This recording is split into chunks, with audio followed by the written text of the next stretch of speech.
Stand by for action.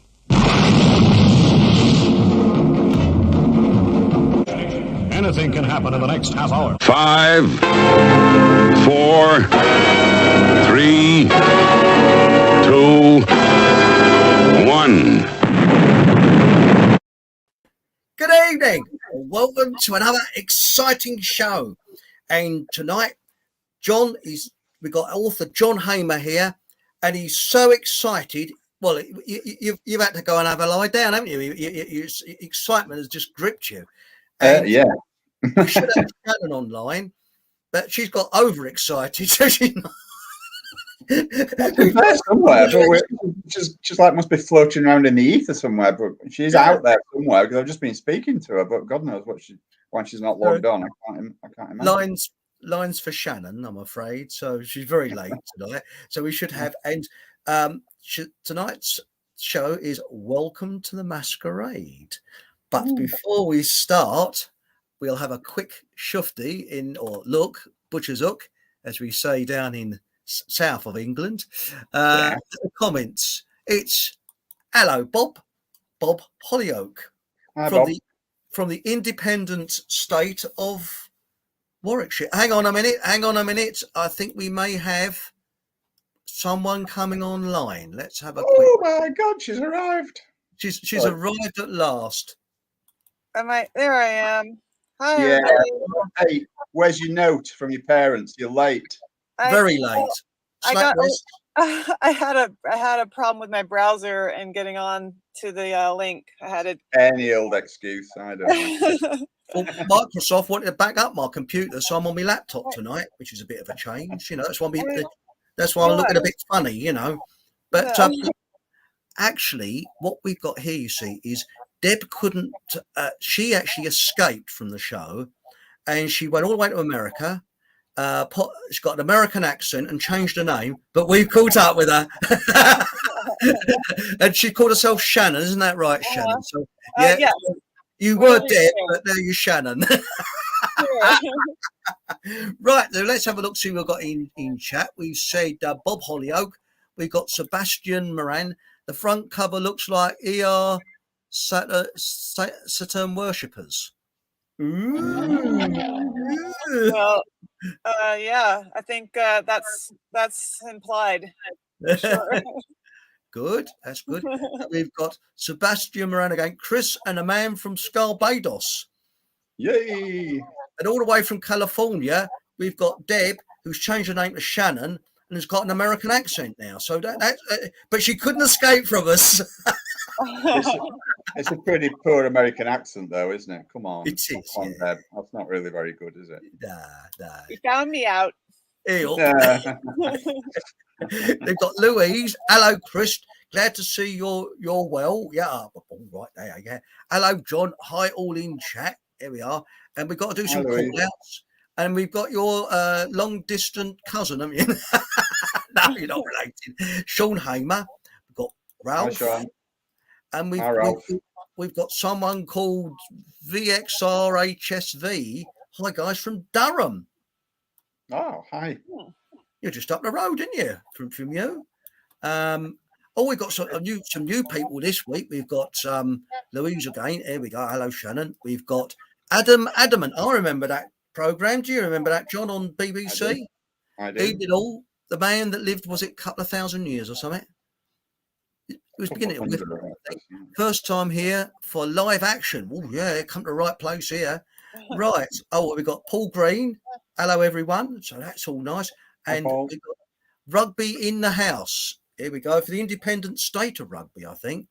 Now, before we start, we've got to have some tinkly music. If I can find me tinkly music, where is it?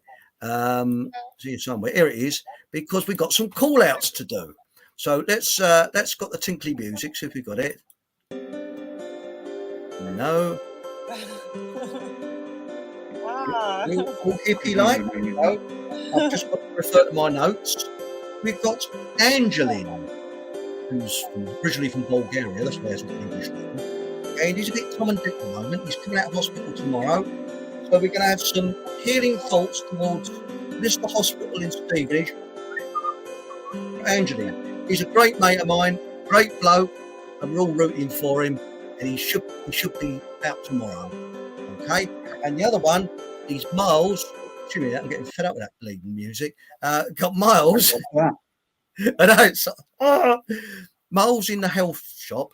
His mum's not too well at the moment. She's almost close to 100 years old, so it's not bad, is it? Wow. And she's a bit Tom and Dick. So let's some healing thoughts to West London. So, you know, it's to his mum. And also, I'm hoping to get Dawn and Dave on our Bitchute channel. Now, if you look below, after the show, of course, not to my crutch, but to below the where the where the actual show is, it gives you a link to my Bitchute channel, and it has shows on there you don't see on YouTube. So why not tune in? It's good. It is. You know, we did a show, didn't we, John, about the theory, and I'll be talking to Dave and Dawn about what really makes you Tom and Dick, and it's about the subject. And we'll be talking to other guests that we'll be allowed to talk about on YouTube. And are we on YouTube now? Sorry to interrupt. Are we on YouTube now? On YouTube now, so it's all fluffy well, bunny. You're taking your life in your hands, I'm afraid. If you're we're gonna have to be. We'll have to use code for talking about our book a little bit. That's right. A lot. And also, I'd like to give a big thank you to Vicky and Richard, who kindly gave me a lovely contribution with Buy Me a Coffee, which is again down below where it says details and that. And if anybody would like to help us by buying us a cup of coffee, that I'll share it out equally between John. I don't know how I'm going to do it with Shannon. Yeah, I suppose I could do it with Shannon as well because it's all international now. That would be really smashing. But we don't beg or anything like that. But it's really nice. It helps a little bit. Helps with the old coffers. And it saves me having to play. Well, it's me and John. We're outside the Tesco's, aren't we? Playing the old comb and paper. Yeah, every morning. Yeah. That's right. Got the dog on a piece of string, you know. Right. So it's on with the show, and so welcome to the Masquerade, which I think Masquerade was a Carpenter's tune, wasn't it? We're Lost in a Masquerade. So that's your new books, isn't it? Written between Shannon and John, or John and Shannon. So who wishes to go first? Shannon. I have to go first. Shannon. Okay. You're in the hot seat. I volunteered, Shannon. Yeah. All right. Yeah, it is our new book. It was 2 years in the making and many unforeseen delays in the process. So I can tell you that, it was quite a work, labor of love, and we're finally there. So exciting. Yeah. Brilliant. Could I just kind of interject there and apologize? Anybody who's out there who's ordered a book from me already, but has not received it yet for a long, and there's been promises in the pipeline for quite a few months, and I do apologize for that. But really, it's been totally out of our control what's been going on. But rest assured, anyone out there who's waiting for a book, you will have it, I'm guessing, within the next 10 days. Because I will get all my author copies ordered as soon as we're absolutely finalized. I do have a copy here, but this is kind of, in effect, the proof copy. So it is there, but there's still one or two minor changes to make, which shouldn't take long. But so yeah, I'll get my own author copies ordered as soon as it's absolutely finalized, and it should be with you within 7 to 10 days, I'm guessing. So apologies for the endless delays. May I interject here? I'm sorry to rudely interrupt, but somebody who's actually in chat tonight, who I won't mention any names, I was on the phone to him, to Sebastian, the last night, and he's interested in buying your other books, and he said, is it best to go via Amazon or directly from your website? And I said, I don't know, I'll ask him. You can't buy books directly from my website. You can only buy books by contacting me by email. And hang on, your email address is, hang on a moment, I'm going to commerce function within the website itself. It's just a very basic, simple website. So anybody who wants a signed copy, obviously, it won't be signed by Shannon as well. It'll only be signed by me, this side of the pond anyway. But yeah, please just email me on that address anytime and ask me, and you go on we'll get it sorted. We go on to this falsification of history, and of course we're going to have your advert on tonight, along with Richard and Vicky's advert and Miles's advert. So just say when we're going to have go a little bit further into the program before we have an advert break. And is it translated from American into English? That's the thing. Like no, it's the other way. Sorry. Is it really? English? Yeah. You got it translated because you have funny spellings, don't you? You spell, was it colour with a listen, I didn't realize how many funny spellings there were until I started doing this. Just ask Shannon. Yeah, it's true. He kept correcting me, and then he made up some spellings of his own, thinking that that my. How dare you? Yeah. Check. You don't spell it with a QU, do you? It's check. No, we don't. Yeah, those are we use the same, check for checking and that. Yeah, so all the same. Seriously, I was absolutely stunned at the number of differences. I mean, I pride myself on being fairly aware of. I really English. think that that UK audiences won't have too much of a problem. No, I mean, don't worry. It's obvious. Even though it's American spelling, it is obvious. There's nothing in there that is going to stump anyone. Except I did. John fought me on this a little bit, but I did include an Americanism as a joke, and because he said that Brits wouldn't understand, but I mentioned cooties. Do you know what cooties are, Chris? No, I'm the foggiest. Anybody listening tonight know what cooties are? Can you get don't tell them, Shannon. Shannon, don't tell them. Let's see if anybody. I won't tell them. They can find out. See if anyone can answer that in comments. That'd be interesting. I'd like to see if it was just. I thought it might just be like John, not knowing, but he's telling me that. I don't know. Also, when I was at school, we had American school books. Because although it was a long time after the war, I think they must have come through a Lend-Lease, and they was cutting back with education when I was at school. That's why I could barely read and write. And they had Janet and John books. Do you remember them, John? Janet and John? And a teacher had gone through and crossed out all the American spellings and written it in hand. All the English spellings. So, hi, this is Janet and John, in color, and it's this is yellow. That's another one, isn't it? Wait, yellow is the same. What are you talking about? Well, no, did you have Janet and John books when you was at school, Shannon? I don't know those. We had Dick and Jane. If that's what you're something similar, probably. Yeah, it is something similar, but don't forget Shannon's a lot younger than us anyway. Yeah, I mean, I was going to say I didn't have Dick and Jane books at school, but my parents would have. So, but that's why I mentioned it. And we had Janet and John. I wonder if anybody else remembers Janet and John. And it was so middle class. Hold on, nobody knows what. Nobody's got it yet. The cooties. The cooties. What have we got so far? We've got fleas from Louise, not literally. Hang on, we got herpes from Flat Earth.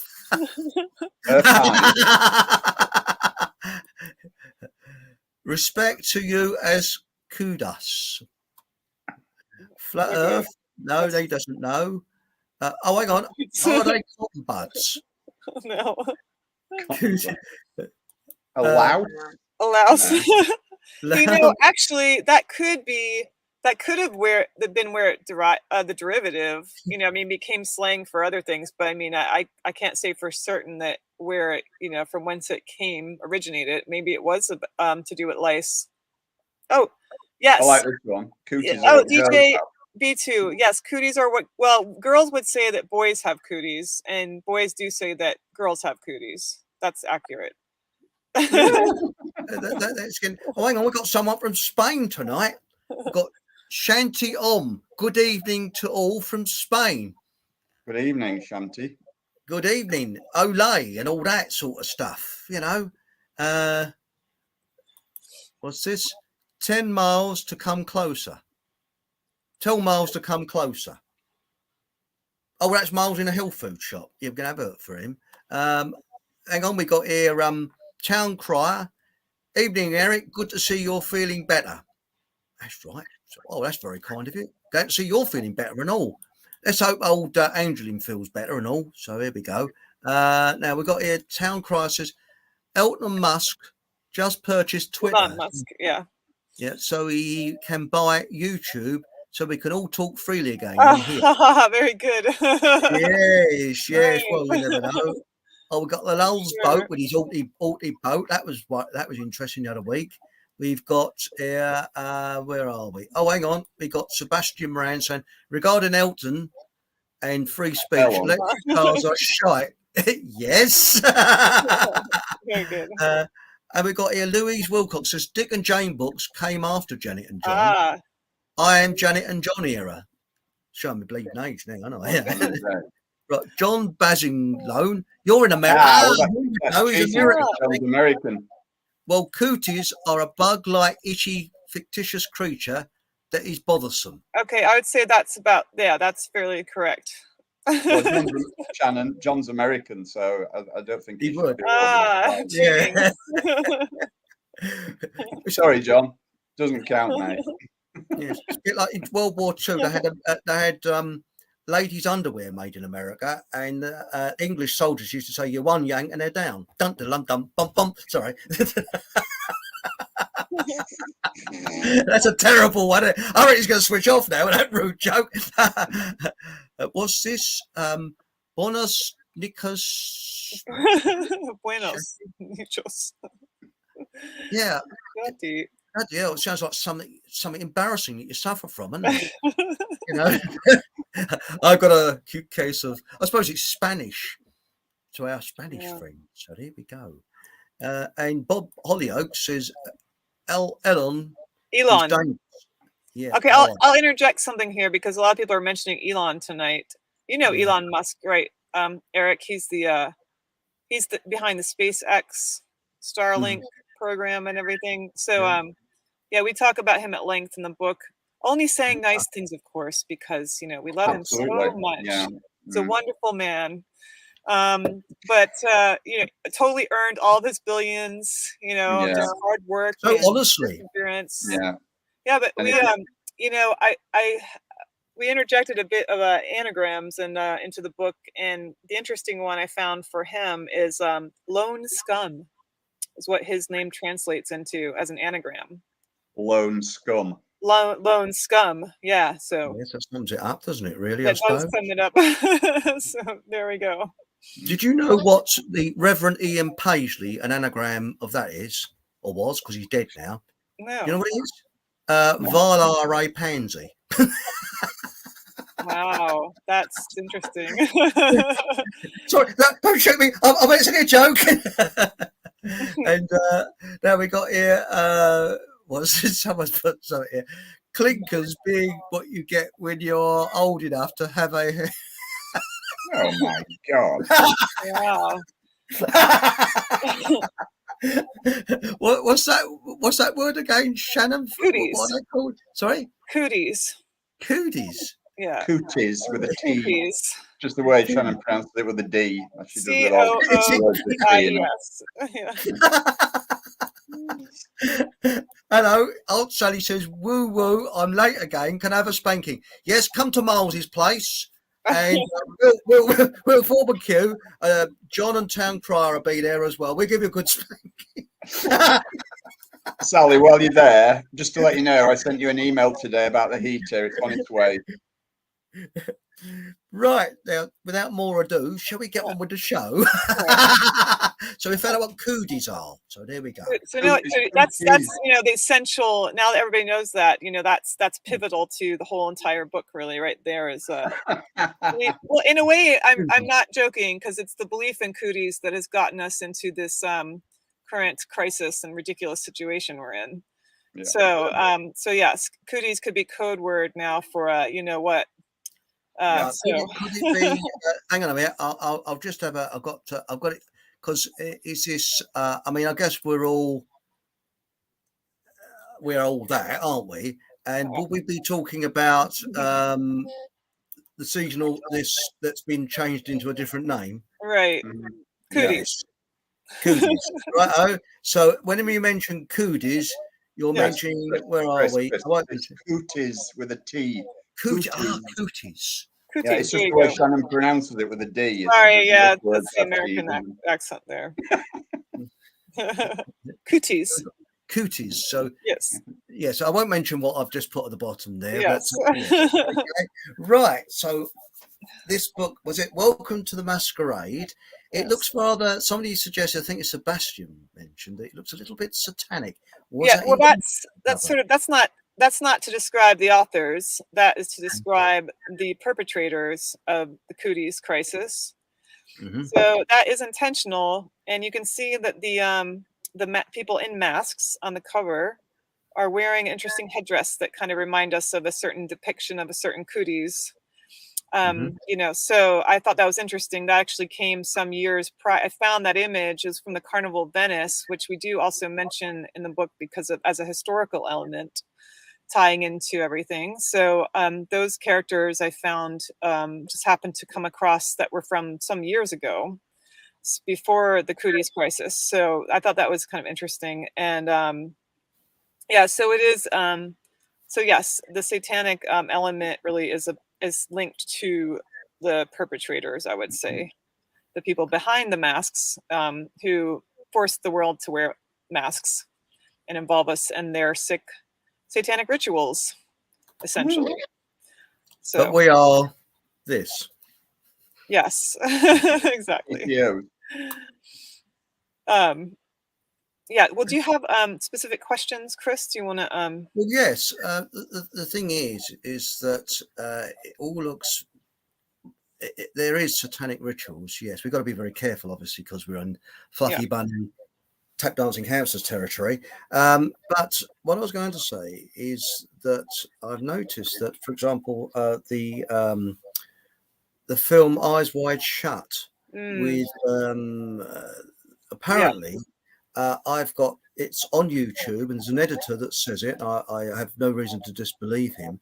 That the film that was actually shot was not shown at the cinema because the editor said that was all removed and it was filmed again, and it wasn't what or what was his name, the producer Kubrick actually originally had, because I think Kubrick was a genius. I think he's marvelous. Yeah, they edited that after he died. So Yes. yeah, they did not show us. We've not seen the even with the edit, it's quite revealing. So you gotta have to wonder what was taken out. You know. Well, also, have you ever heard of?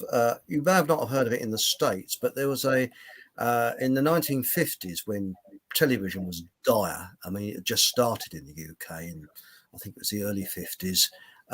They decided to do a show called, well, it was not a show, it was like a TV film called Quatermass. Have you ever heard of Quatermass? Yes. Quatermass and the Pit.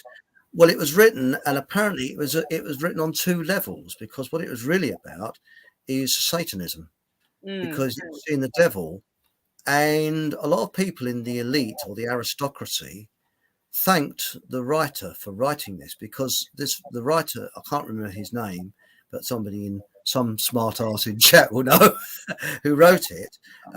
He actually wanted to show the people, those wide awake enough, that it's what is going to take over is Satan, is the devil.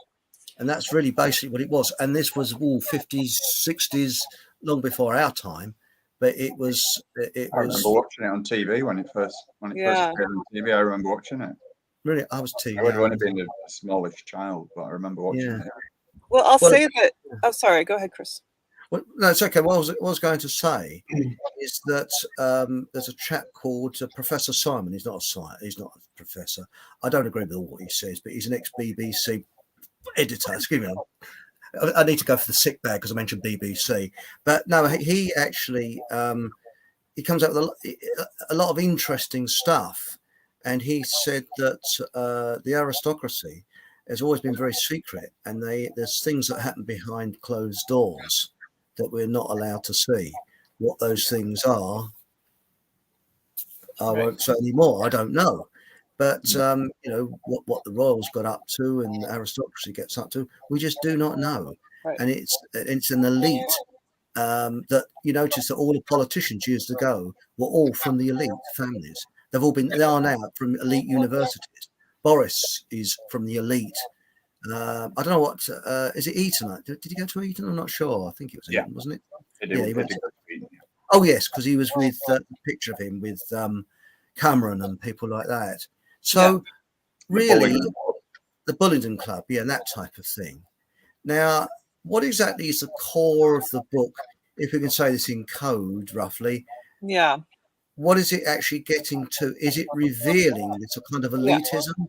Yeah. Okay. Well, I would say that we cover a wide variety of topics, and we do cover like the esoteric agendas, and you know it's the power structure and kind of like who's behind these things, and that's a big part of it. But we also get into like what the alleged science is behind that we're given behind you know the jab and the disease, and so it's really like I don't know if we've left any topics out. We've covered every topic that is related to the crisis that we could possibly do, but it does all kind of I think we do have the underlying theme of like you know who that it is these elite groups you know that are behind this and how they're linked together. I mean it's basically we're following the money, you know, uncovering the corruption, exposing you know the behind the scenes, and that's why it's you know like we are part of this masquerade and we are trying to unmask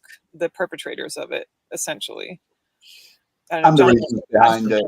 Yeah. Reasons behind it. And there is a follow-up in the pipeline. We've not started it yet, but the follow-up will actually take us to where they intend to drive this to. If they get their own way, you know, if they get their own way, and that's a big if.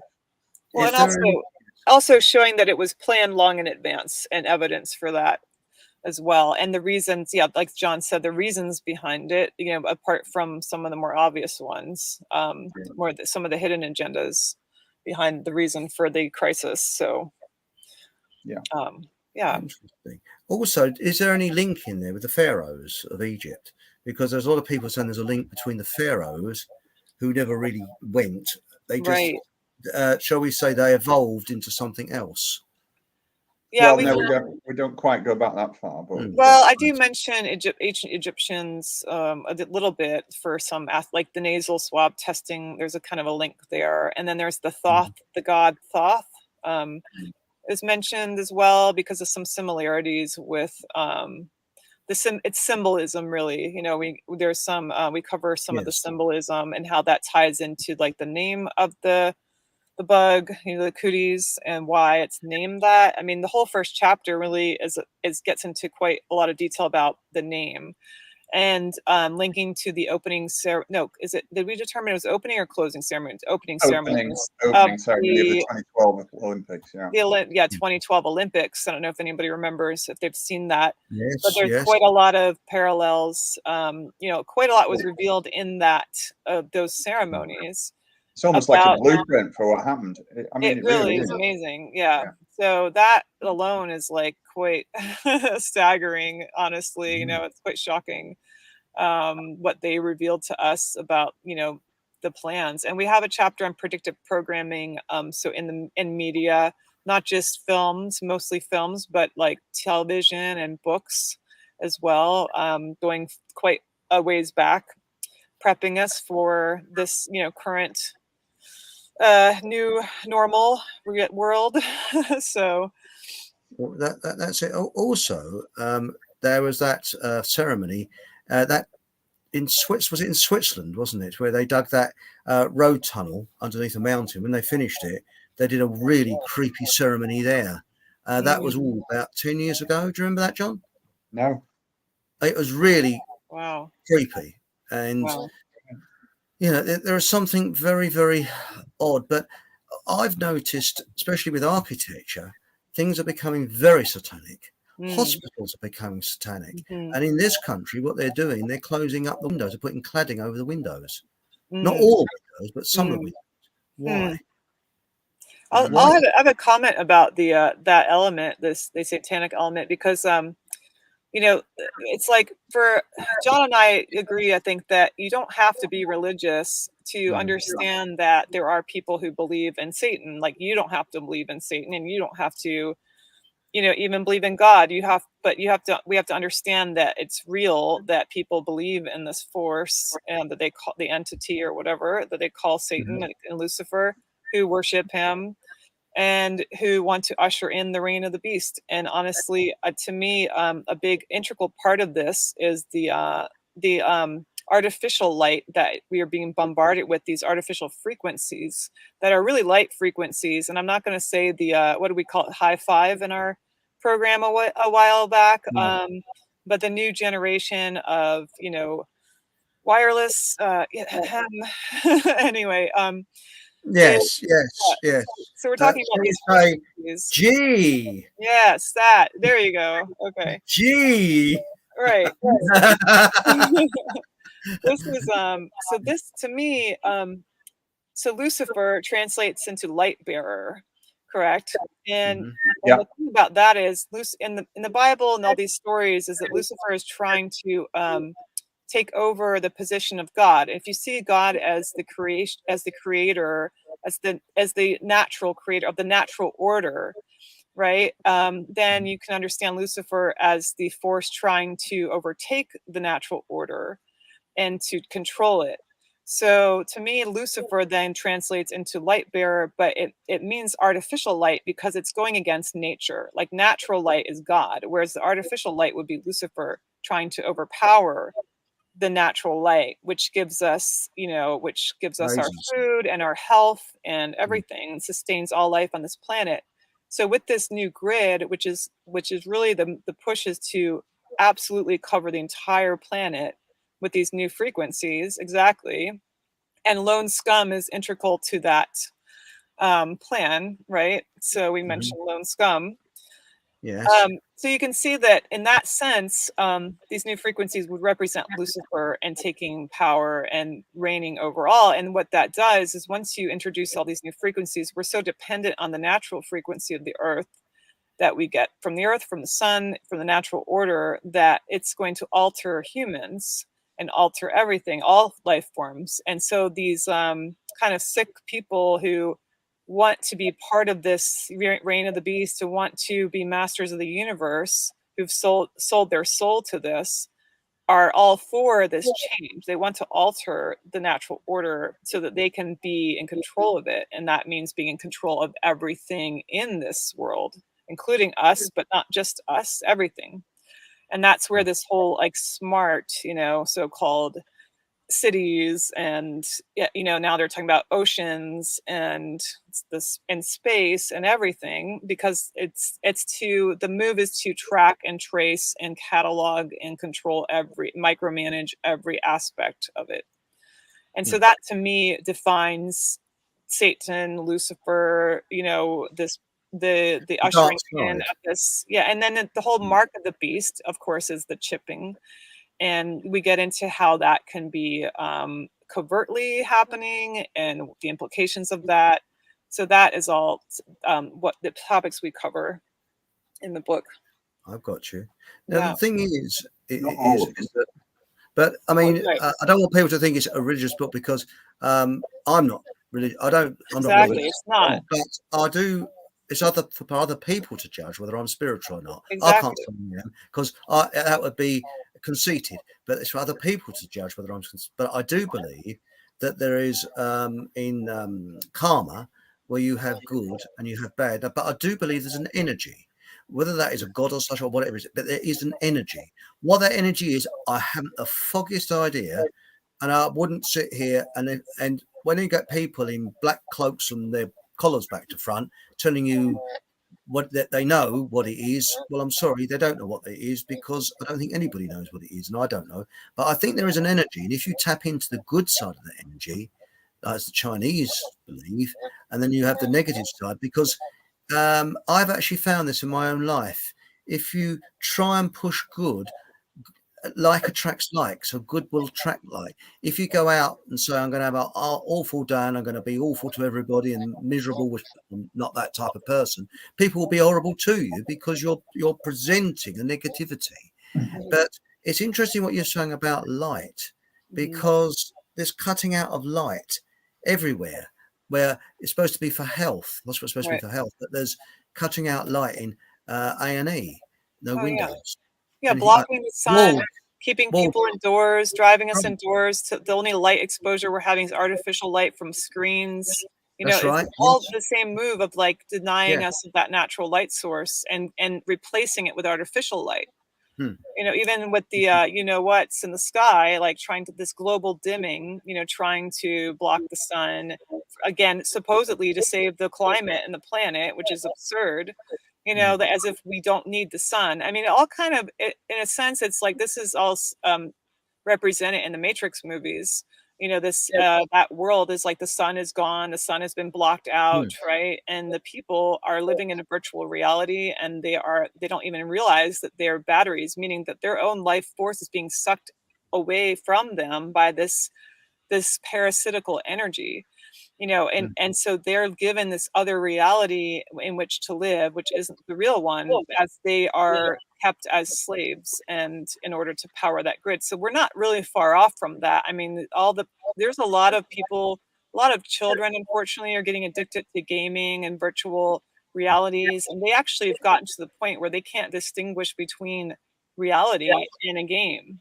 This is now a medical problem. They call it like dissociative gaming disorder or something. You know, I think I have that a little bit wrong, but it's game induced, maybe it's game induced dissociative phenomena or something, but it's such a big problem. There's a clinical term for it, and there's treatment centers, but it's happening with adults as well. There are adults who've denied care of their own children in favor of fake babies online. There are babies that have died of neglect because their parents are involved in a virtual, like Sims-like world where they're taking care of babies, ironically, online. They've neglected their own babies. So, I mean, it's really sad, and it is. I mean, we can't deny there's a nefarious agenda, that this is an intention. There's an intention to control humanity, and there's so many ways this is coming about. That's interesting, because have you noticed something that this has actually come from Vinnie Eastwood, so I've copied it from him, and he said there's a fluoride look. People have had too much fluoride. It's a kind of excuse my crude. It looks shut, sort of. So they don't know whether you say hello, and they sort of go as if, should I enjoy this or should I not? As if, you know. Right. Sort of, I mean, you know that bloke Hancock, English politician. Yes, the criminal. Now, I mean, I'm sorry, I didn't say that. He's got the fluoride look. That sort of. Yeah. There's a sort of fixed. You look at every picture. He's always. Yeah. And my personal thoughts, and I've got to be very careful what I say now, is never before in the history of humanity have young babies and children been subjected to too many. Exactly. You know what I mean? Never. And that goes into the stomach, and that affects the brain. Now, Mother Nature has brought children into the world for thousands of years quite successfully, and then we come to the 1960s where parents are reading these books by Spock and loony books by lessons on how to bring up children, whereas all they used to do is ask Granny, and Granny would have known, and Granddad would have known. And then they had this, self-expression schools where kids are going doolally, so you don't correct them from what they're doing. Now, even in the most primitive tribes, they correct their children if they do wrong, you know, and they know how to bring children up. All right, there might be primitive tribes, but they do know how to bring children up. Yeah. And parents are becoming more and more scared of saying no to the children as well, and that's right. They're just running riot, really. You know, well, that's right. Yeah, a lot of that the state is interfering and threatening to take children away for the most ridiculous thing. You know, so you can't discipline children. You can't deny them their toys and their gadgets and their iPhones and everything. If you do, you might be like considered negligent. Yeah. And people are definitely afraid of that. I mean, the state shouldn't have those powers at all, but there you go. No. They do. Well, the thing is that also we've got the children and grandchildren of those 60s generation, because what people don't realise is that, I mean, all hippies and peace and love is all very nice, yes, but it's a brainchild of the CIA. Because whilst people are looking at peace and love and this idea of a spiritual awakening, and I was saying this today on WhatsApp, is not new. Spiritual awakening was invented by the British Secret Service after World War I to prevent an uprising. Because Yeah. whilst people are thinking there's a spiritual awakening, Yes. they're thinking about getting a psychopath. They go, Yeah. because the cure for a psychopath is a piece of lead inserted just behind the ear. It's paedophiles as well. Administered by Smith and Wesson. That's actually a cure for paedophiles. Very good. 100% cure. Never known to fail. And the thing is that what's happening is we've got a society now of spoilt brats, I think, that's in positions of ruling positions. But do you feel an advert coming on, John and Shannon? Yeah, Yeah, actually, go on, I man. don't want to forget. I do want to mention something Yeah, about sorry. the new. I did want to say something about the new age thing you're talking about, and Oh, okay. because I just had a very aggravating conversation with one of these brainwashed hippies, yesterday, as it happens, and wow, it was just amazing the levels of delusion. It was like it's one thing. She said she's like an energy healer and all this. That's fine, but then when we got into the cooties topic at all, there was quite a veil of denial there, and it was really interesting how it played out and how she used because I'll just without saying too much, I don't want to identify the person, but she said so she had taken a certain drug that has been. This is very interesting, and we also write about this in the book. No, not that one. That one. No. One that's kind of being advertised as an alternative, and it's kind of been latched onto in alternative communities as like we're being denied these couple of drugs that one Trump had been promoting, and another and the other. Oh, I know. Yes. Yeah, Yeah. the one that starts with an IV. IV. Yeah, well, it's a pharmaceutical and it has dangerous side effects like many potentials, like many pharmaceutical drugs. And there's really no reason, Be careful. given like what the real cause of cooties is, there's no reason that you would ever take that anyway. But it's just one of these kind of thing, something, a bone for the conspiracy theorists to chew on, and for alternative communities to get involved in. And this kind of like ruse of like, keeping it from the public and all this. So we explore that in quite a lot of detail. But the point I'm bringing up here is that she had taken that because she had thought she had the dreaded cooties and had taken this. And I said, oh yeah, I wouldn't do that if I were you, because I wouldn't do that again. I'm like, well, I've read such and such. And she said, well, obviously we've read quite different things. And then she said, well, I don't believe everything I read. And then she said, I don't read anything, and it went from like, I read this thing and then I don't believe everything I read to I don't read anything. I don't watch the news. I don't listen to any of that. I just go with my own spiritual guide. And then she said, I don't remember what I read. Really interesting progression. Because I said, you must have read something or like heard something from the news if you had decided to take that. I said, it's a pharmaceutical. And she said, no, it isn't. It's not a pharmaceutical. I don't take pharmaceuticals. I said, yes, it's a pharmaceutical for sure. Like, why would you think it isn't? But she kind of like, she pushed out. So she kind of stopped any further discussion about it by going into this whole thing about, I just listen to spirit and energy and I'm guided by that, and I felt perfectly wonderful on the drug and I loved it and I would do it again. And I'm spiritual awakening. What? She's into spiritual awakening and was it New Age? That's the thing. Because did you know most of New Age was invented by the CIA? I do. Dream catchers. Do you know the Hopi ear candles? I don't think it's anything to do with a Hopi Indian tribe, is it? The one that melts wax in your ear hole. Right. Yeah. A candle in your ear. Yeah. Which is a good idea for people you don't like, isn't it? By the way, you see cooties. We have a term in Britain called if someone's got fleas, they're cootie. And I wonder if that comes from America. Oh, maybe. I I've don't not heard know. that. Oh, he looks a bit coaty. Maybe that's it. That But must you be a know, southern thing, Chris. I've never heard of that. Yeah. It's but oh, you he's know what coaty. else? What else I just had to say one more thing. What else she said was that she said, wow, there's been so many profound changes in society in the last 2 years. And I was about to say, yes, I agree, and it was all intentional. And she said, but I don't mind. I think it's all great. It's just all great. There's all these new frequencies and things are changing, and it's just great. And I just thought, okay, I mean, it's one thing seeing the glass, half full versus half empty and all that. And I'm all for being positive, but to be positive, so-called, to the point where you just completely ignore reality and Well, facts, you don't it's want to typical hear of New anything. Ages, isn't it? I mean, It's really did just. she happen to mention this person? Did she happen to mention which planet she was from? I was hoping not ours, but I mean. Yeah.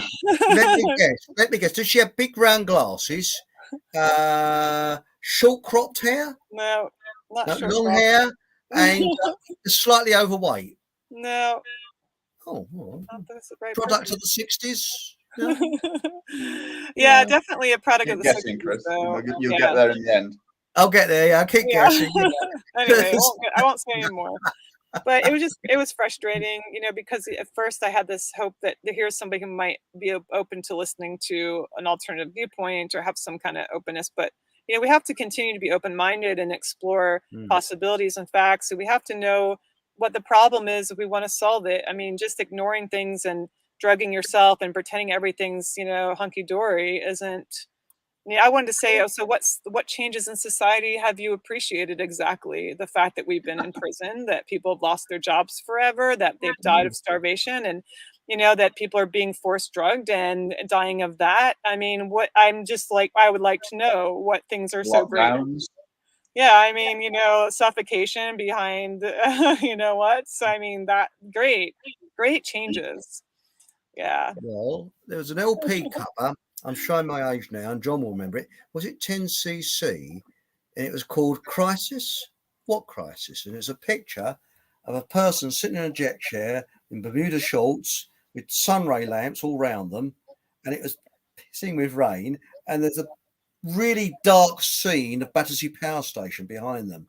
A real gritty industrial environment.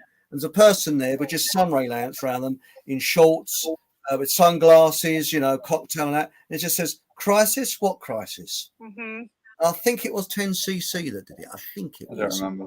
Don't you remember? No. I don't remember. But anyway, do you feel an advert coming on now? Now I don't know what should we have? Shall we have John's one first, or shall we have the yoga one? Because I think we should have the yoga one first, because they've given a cup of coffee. So sounds good. Here we go. We go yoga first. John's one afterwards. How's that? Okay. Right. Hello. Sounds if good. you don't want to meet people like this, dressed in leotards and acting strangely, or if you don't want people that do things like this, then why not go along to Yoga Hearts? You can see the website just here, advertised at the bottom of the page, for jolly nice people, or telephone 07463 021 512. And remember to tell Vicky, who runs the class, where you saw this advert. Thank you very much. An opinion can only be formed by looking at the evidence. Nowadays, information is overwhelmingly corrupted by corporate and agenda interests that often relies upon mass ignorance to survive. John Hamer is a best-selling author who cuts through the jungle of lies to bring you thoroughly researched information. His books are obtainable from his website, allthews.falsificationofhistory.co.uk, or Amazon, or if you wish to contact him, he can be contacted on jch120752@gmail.com. Thank you. So, what do you think of the posh voice, Shannon? Do you think it's a bit English, isn't it? Do you think you Americans will be able to understand it? It's a bit sort of I think hoity-toity. they understand it. Yeah, that's right. Shall we go into chat and then we'll carry on? Why not? We've got a lot in chat, a heck of a lot tonight. So please excuse me if I miss anybody, but I'm a bit ignorant like that. Right. Now, what we got here, we got Sebastian Moran says, would Elton be a bit of a fibber if they cannot leave Earth's defensive layers? Yes, I've actually seen it. Have you seen that with the blue screen or green screen behind? With the That's pathetic, isn't it? And John Basinglow says, yes, that's right. Now we got here, what's it? Looks like one of those extension. I guess he's talking about your book cover, is he? You know, with the old. Maybe. Now we go on down here. We know what cooties are now. We got now got Sebastian. That's what I thought, Shannon. It's a great cover, actually. Well done, you and John. Well, I think it's a good cover because it tells you the story. Without having to read what the title is. Look at it. No, seriously, it's an old saying. You should slap something on the table, and within 3 seconds, you see what it is. Yes, and the back cover has some revealing imagery as well. I think. Wait, look, up a little higher, John, over then a little bit to the right. There we go. Yeah, so that there's a splatter on the face of that one in the hood, and the splatter represents a certain cooties. Cootie, yes. Yeah. So. That's interesting. And also, I told you we got a very highly educated people in chat. This is Nigel Neal. Yeah. Nigel Neal, Quatermass in the Pit. Brilliant. And I did hear the story, I don't know how true it is, that was it Lord Hogg or one of those old farts that used to be in the Conservative Party, was it the House of Commons or somewhere? And Andrew Neil was, sorry, what's his name? Yeah, Andrew Neil was up there. Nigel Neal, sorry. Nigel Neal, here it is, was up in the gods. And this old fart shouted out, Neil! And a load of tourists all got on there. I don't know how true he is, but, you know, because he's saying, oh, Neil, you know, just mentioned his surname. So I think it's bullshit, actually. I think you could be right. Oh, Sebastian says Andrew now. That's where I got it from. See, here we go. No, it is Nigel Neal, yes. Now, Stanley Kubrick, Freemason Code. Stanley Kubrick. Kubrick, yes, because it comes from stonemasons, doesn't it? That's why there's more architects and police. I don't know what police are in, but loads of architects are in Freemasons. I worked in an office once. There was only three of us that weren't, and that's where I got the old funny handshake because I must have scratched my bum at the wrong time or something, and he thought I was doing a Masonic sign, or I don't know. Perhaps I let out a doily cart. That was it. That was probably a Masonic symbol, you know. Blimey, you know. You're getting to learn rhyming slang now, Shannon, aren't you? Oh, right. So it's just from the south. You don't get it from John because they're very posh up in Yorkshire. I wouldn't call Yorkshireman posh. Sorry. How dare you? How dare you? Sorry, it's Nigel. Was on the right track. Got the films. That's it. Oh, and this is Bob Olio, Burlington Boys. Yes. It's Bullingdon, actually. Bullingdon, sorry. Oh. Well, no, but he's written Burlington, but it's Bullingdon, yeah. But remember, I am down from down south. We don't have such an education down here. All the posh gits that went to Eton, you know, people like David Cameron and Boris and all these cronies, they were part of a club called the Bullingdon Club, and it was just like, you know, kind of like rich boys behaving badly kind of thing, and they just used to go to restaurants and smash them up and obviously get away with it because of who they were and all that kind of shit. I've got something. I'm sorry, I didn't mean to chime in there. I hope you didn't think I was rude. Finished. I've got something about the Bullingdon Club on here, and I don't want to go too far away from your book, but I think it would be important to put this on, and it's about an ex-chancellor. And you might find this quite interesting. Are you okay with that, Shannon and John? It's slightly away from the book, but we can go back to it. Okay, everybody, here it comes. You can be as graphic as you want now. Too gruesome. Basically, the baby pigeon's head would be inserted into the buttocks of whoever they chose, which normally was somebody that was new and younger and weaker. He would be held down, and the pigeon's head would be inserted in his rectum, in his bottom. Yeah. But the thing is that the baby squab is alive, and it would be inserted, it would peck away until it suffocated, and it would cause the person pain and also a lot of distress. It's disgusting. I hate repeating it, and I don't think I will again after tonight. Yeah, and I don't blame you. But I thank you for saying it. But it's disgusting. But that kind of behaviour to me is psychopathic. But you know what? You took the words out of my mouth. To say it's psychotic is an understatement. I'm going to repeat what Natalie said, and then I'm not going to repeat it again either. George Osborne, the Chancellor of the Exchequer, told Natalie that one of the Bullingdon Club rituals for young members was that they would take a baby pigeon, insert the head of the bird into the incumbent, the guy who was being initiated. They would insert the head of the bird into his rectum until the bird expired, until the bird died. But what annoys me is it took Ashcroft. You see, Ashcroft can write a book about Cameron putting his willy into a pig's mouth. Yeah. Getting big evil with it. And everybody can, jump on that. And yet, had I came out with my Pigeon Gate story, call it Pigeon Gate now, in 2005 or whenever, nobody would have believed me, and yet they believe him. And I'm kind of grateful that he's written the book and he's mentioned that, because it kind of opens the door for people to say, well, you know what, I can kind of maybe toy with the idea that what she's saying is true, or I believe her or not. But if you can do the pig, Pigeon Gate isn't too far away from that.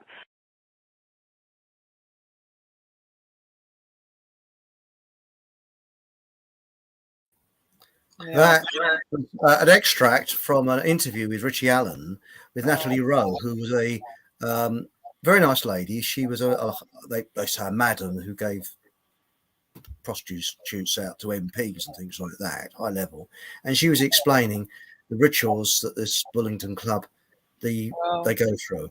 I don't know whether it was right to play us tonight, but I think that it puts people in the picture, and I hope it didn't make you feel too sick, and I hope it wasn't too crude. It's not nice.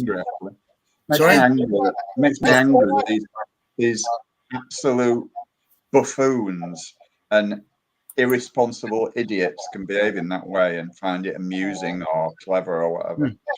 Well, like she said, it's psychotic. I mean, they're obviously psychopaths. It's just like, and this is how. It's just an example of how far things go when you remove yourself from the natural order. It's the perversions, it's the inversions of everything good and natural and in balance and harmony. And it's just typical fare for sadistic Satanists to think that there's some. They may even think it's a magic ritual and may give them some kind of power. I mean, this is how warped their thinking is. But do you know another ritual? And this isn't as disgusting. It was to go up to a tramp, something that's down and out, and burn a £50 note in front of their face. That was another ritual. So some poor soul that's homeless, they get a £50 note and burn it in front of their face. Yeah. I mean, how sick can you get? And this is the people, that's David Cameron, that's Johnson, Boris Johnson, and all those cretins, degenerates that actually went to Eton, who had a rich mummy and daddy, they get them through it. I mean, it's horrendous. Well, we have to understand this about these people in power, because how could they possibly care about us and our well-being and public health? Once you understand the nature of the beast being all these politicians. I just said to a friend the other day, I was like, well, find me, because he asked my political, stance. Then after we kind of got into some topics, I'm like, well, I don't align myself with any political party or anything, because find me one politician who's not bought out by big tech or big pharma and who isn't corrupt. There's just no such thing. And so the people are trusting not just corrupt politicians and leaders, but psychopaths to dictate to them. How dare they tell us how we should live, how we should take care of and safeguard our own health? Well, that's right. And also, you notice that psychopaths, I mean, they thrive on creating fear and stress. Exactly. They're the two things they thrive upon. Now, going back into chat, we've got here DJ B2. Again, I do apologise for not reading everybody's comments out because I can't go there through everybody. But thank you very much for everybody. And it says, Bulletin Club are a bunch of toffee-nosed tosspots. Yes, I'd agree there. And we've got David Jacobs in line. Hello, David Jacobs. I think we all know who he is, don't we? Thanks, mate, for your advice. Much appreciated. You gave me a lot of very good advice. And all right, Dave, how are you doing, mate? And Rob Randon says, I came here wearing a sparkly mask. This is a masquerade ball. Dang. Now, I was talking earlier about that weird ceremony in Switzerland, and Aunt Sally, who's going to come for a spanking in Miles's shop. We're talking about the Bulletin Club. Now, we're only joking. He's talking about, I can't pronounce this one, Gotthard Tunnel right now. Yeah. Wasn't that long ago. And we've got here David Jacobs again. That wouldn't be the survivalist man, would it? And it's slap my thigh. And I'll cry. Musk is one of the biggest lying traitors, or must be traitors to humanity on earth. Yes. Musk is a free speech. Is to free speech what opera is to child welfare. Yeah. Well, let's face it. You don't get all those millions by being Mr. Nice Guy, do you? Actually, he's a centi billionaire at this point. So that means hundreds of billions. Not hardly just a millionaire. Yeah. Did you know that if you had £1 billion and you gave away £1 every second for 24 hours of the day, it would take you 31 years to empty your bank balance? Yeah. I think with a trillion, it's even more impressive. The statistic, it's like I forgot what it is now. Do you remember, John? It's 32,000. You'd make $1 a second over 32,000 years in order to make $1 trillion. Yeah. So, very wise words, Bob Hollyoak. Look after your health as best you can and stay away from doctors and hospitals. There you go. Well, that's right. I 100% agree with that, because hospitals, in my view, are satanic, because what they do, they keep people waiting for a long time to build up the stress and the tension. And most of the staff are walking around with a fluoride smile. And as you told me, Chris, after your experience last week or the week before, they just serve you junk food as well, which is really harmful to your health. Well, I went in there with high blood pressure, and my blood pressure went up even higher. Having to wait hours and hours and hours, and quite honestly, Mighty chooses they can shove their chests and got high blood pressure. Yeah, and I've got even higher blood pressure there, But anyway, that's another thing. But first time I've ever been into a hospital, and hopefully the last time, and it's overnight, and it's one of the biggest shocks I've ever had, because in a room, no window at all, and a corridor, and there's, as I say, there's no windows, and a bland room, and it's like a prison cell. Yeah. And you wake up in the morning, all you can hear is air conditioning. Well, it's full of it's full of Lucifer, artificial light. Just the frequencies that are detrimental to health and that are used for mind control. So. And do you know what I had for dinner? A piece of meat the size of a credit card. I kid you not. And a teaspoonful of, I think it was mashed potato. And a teaspoonful of this liquid stuff with 6 pieces of whatever in it. Yeah. That was it. That was dinner. Wow. I kid you not. Yeah. And well, with Caroline Stevens, I did an exposure of the NHS, and it was quite frightening because it was set up by eugenicists. Yeah. Beverage. Well, we could do a whole show on the AMA in the US, American Medical Association. Oh. I don't think it would be on YouTube, though, would it? No, maybe not. The old, was it? what they call them, fart checkers or whatever they Fart call them. checkers, checking to make sure there's enough farts online. Yes, I'm not going to read this one out. This next one, I'm not going to read out. Okay, but Okay. just please read it. Yes. And I'll I add didn't to know that. That's true. The those Yeah. numbers in a numerology do so. That's artificial intelligence. Yeah, And that's the all other right. Keep part of that going. would be Thanks, John. we could say covert ID and then artificial intelligence. Yes, and Elon is putting out all those. Hang on, keep my fingers there. Gee. Yep. Yes, I agree with you. And Aunt Sally has said, Gotten Heard base tunnel opening ceremony with CERN was on 1st of June 2016. Okay. Rocking Mr. E did a good video about it. That's interesting. That's very interesting. And apparently it was turned back on. So DJB2 says turned back on recently. And Dan MC says CERN is old world technology. They are trying to reverse engineer, I think. That's interesting. That is very interesting. And Louise says, yes, Chris, don't feed negative energies, always positive. Yes, because I've had experience several times of, hello, we lost John. And, Hold up a minute, I'm still here. Just hold up a second. Okay. And actually what happened is my brother-in-law, I believe, is a psychopath. And when I went to see my sister and brother-in-law, it'd take 3 days to get over it. You felt emotionally, physically drained.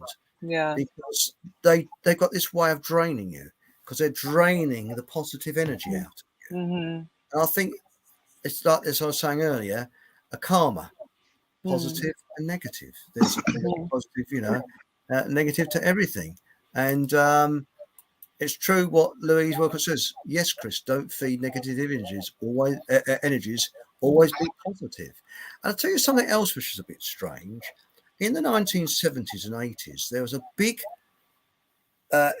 mainstream media push to promote Satanism. Now, have you ever heard of the Sanders? Or probably you haven't. Have you heard of Colonel Sanders? Sanders. No, not Colonel Sanders. Chicken Mac Trapos or whatever they're called. No, but I'll tell you something.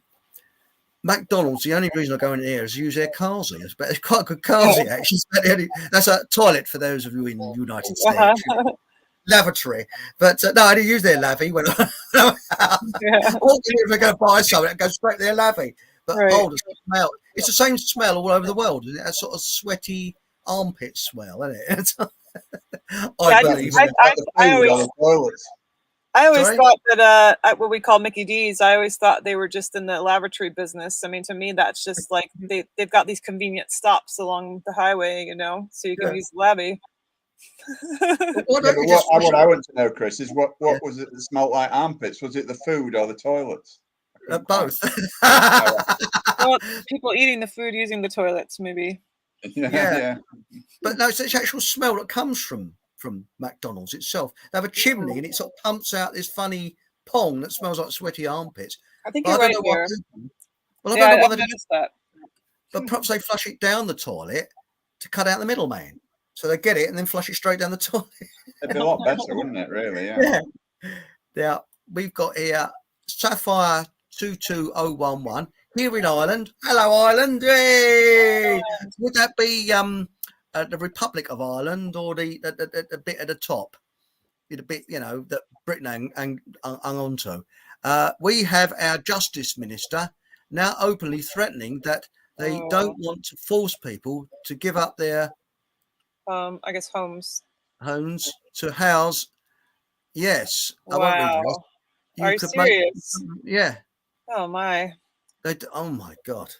Yeah. That's unbelievable. Well, I guess have you got flags all over the place? Because we have. Over our local council, there's a hoarding. The bloody things down. Yeah, with it on. Blue and yellow flags everywhere. Yeah. It's absolutely. No, that is incredible. Yeah, I'd like. Can you? Is it south or north, Sapphire? I'd be interested. I assume it's south. She says Republic. Sorry. Republic. Yeah. Oh, Republic. Yeah. Okay. And Sean Hamer, it's called a solar system for a reason. That's interesting, isn't it? Oh, right. Yeah, that's you, the life force is the sun. And I'll tell you something that I think there's always a bit of positive that comes out of negative. My granddad always said that. And the one positive that's come out of it, for years, the elite have been stirring up trouble between us Europeans, because Europeans have fought each other in wars like anything, and especially Britain and Ireland. And now we're coming together. And that's what they don't like, because we're saying, well, hang on, we know who the enemy is now. So let's rub shoulders. And I've often said, Britain and Ireland could be the two richest countries in Europe, making the Swiss look poor, because you think of the resources we've got. I mean, it's incredible. You think the inventiveness of the Irish and the English. It's incredible. It really is a force to be reckoned with. Right. And we got here DJ Bitchute, not just the Matrix movies, Highlander 2 had a similar blotting out of the Sun storyline. Right. Now, this is, hang on, if we got here, this is in capital letters. I think you're talking about anal Schwab here, aren't you? You will own nothing and you will learn to like it, or it's off to the gulag with you. That's anal Schwab, isn't it? Or slob. Yep. Yeah. It's the people say, oh, we own nothing and we're happy. We're happy. Oh, here we are, DJ Peter. Klaus, actually 5 years ago, who ever heard of that bastard? I never heard of him. It's only in the last couple of years he's sort of, someone's kicked his cage, and his goblin friend Yuval can't get bent. Well, there's a huge section in the book, as you'd expect, everyone. There's a huge section in the book about Great Reset as well. And the background to all that, and it's compelling, shall we say. This is an interesting one. This is Dan MC. Recreate the underground conditions, dark, when someone is born in a cave and never ever seen light. Their features totally change. Thick greys. That is interesting. Look at pit ponies. Pit ponies were bred underground, and they were for mines, and they were born blind. Yeah, they used to pull the trucks, didn't they? Yeah, they used to pull the trucks, and they were blind because they never saw daylight. Now it says here, there's another one, DJ Bitchute. Oh yeah, I was just thinking of H.G. Wells after that other comment. Yeah. Brought it up in the form of Morlocks in the Time Machine. Right. Now this is, hang on, I got the wrong. Yeah, this is an interesting one. Wait till the 1p36 gene deletion is triggered with a ES. The five, yeah. Yes, the preparedness, yep. Yes, zombie preparedness, symptoms, brain fog, violence, biting, etc. Well, do you know what they have in pictures on hospitals now? They've got signs everywhere saying all staff wear body cameras. Wow. All staff. And again, with the exception of few, most are There's a young girl in A&E, poor little love. She was really, because you can't have visitors there, and this poor girl, because you have to wait something like, I waited from 7 o'clock to about 2 o'clock in the morning to see someone, and the staff, it's like goes slow. It's overstaffed. You just see people walking around with bits of paper in their hand, and a girl was she almost going into a fit, and someone said, "Excuse me, this person's in a storm," and a male nurse came out and went. Walked off. 2 minutes later, another nurse came along and went, walked off. A couple of minutes later, two blokes came in who were porters, put the poor kid in a wheelchair, wheeled it round the corner. She's gone for 4 minutes. They came back. She's still in the same state. Put the brake on and left her. Just for Shannon's benefit, there, A&E is what you call ER. Yeah. A&E is accident and emergency. So I see. Yeah. Chris, we used to have something on Halloween night called the Zombie Parade in Washington, D.C., where people dressed up as zombies and went out and had a parade. And I think that Zombie Parade is happening year-round now, I've noticed. It's a permanent feature, isn't it? Right. Everybody's on Zombie Parade. Well, that's right. George Carlin said, we're in was it a loony? I can't think of the exact words, but this is not the exact translation, but it's like we're in a lunatic asylum, and we've got a front row seat, basically, of all these loonies acting. But now it's got here. This is Louise. It is believed in some circles that the New World Order is a world of God-fearing living people. It's interesting. Now we got here, Paul Green spoke to a Swiss guy about 5 years ago. He said some of his ultra-wealthy clients believed they were descended from the pharaohs. Yes, there are people that believe that. Right. And did you know, I don't know whether I should mention this or not, and Sebastian mentioned this on the phone the other night, and there's a YouTube video of it. Waddesdon, which is Waddesdon Manor, which is owned by the Rothschilds. What is the manor in Hertfordshire? Yes, and it's abandoned. It's been abandoned for 11 months, and some 3 blokes went in there. You can see it on YouTube, and they walked around there, and it's just being left to decay. So what's happening now? Your guess is as good as mine. You know. Now, DJ Vito, glad I have my zombie survival guide book. Yeah. I really do believe that might be true. Well, they literally, the CDC, somebody wrote zombie preparedness. You must know, I forget who wrote that, Yes. but the CDC in the US has something called zombie preparedness. They released this in 2011 as a teaching manual for children, because children, everybody loves zombies. Zombies are so great. Isn't it wonderful? And they said, so they have this whole thing. This is also discussed in our book and at length, so you can read it, but it's quite enlightening and revealing that they would call it that. The parallels in their comic book and their lesson manuals about being prepared for like a zombie, viral pandemic is like just so, relevant to today. It's very interesting, but that they would even call it that in the first place. I mean, really it says everything. Yeah. Yeah. When you look at, there is a theory going around that before the Industrial Revolution, only the fittest would survive. Then when the Industrial Revolution came along, we got cleaner, so more children, people survived childbirth who shouldn't have really survived childbirth. And then when you look further as it goes along, I think it was 1870 we reached the peak of our intelligence. It's start to go down since then. And then you see communism was introduced. Was it about the mid That shortly 19th century, sometime around there, because you had Karl Marx and that type of thing. And when you look at these lefty loonies, there is something not quite right with them. There's something they're mutants. Yeah, I mean, we've been dumbed down, and there's a degenerational effect. I don't know that I would say necessarily the Industrial Revolution is responsible. What I would say is that so-called modern medicine's responsible. That from the ultrasound scans during pregnancy to drugging the mothers to drugging the babies to Be careful, Shannon. We are on YouTube. Oh, sorry. Yeah, I'm ever so sorry, though. We love all of that. We love Rockefeller medicine. They save lives. My pet guinea pig survived thanks to that. Thank God, guinea pig.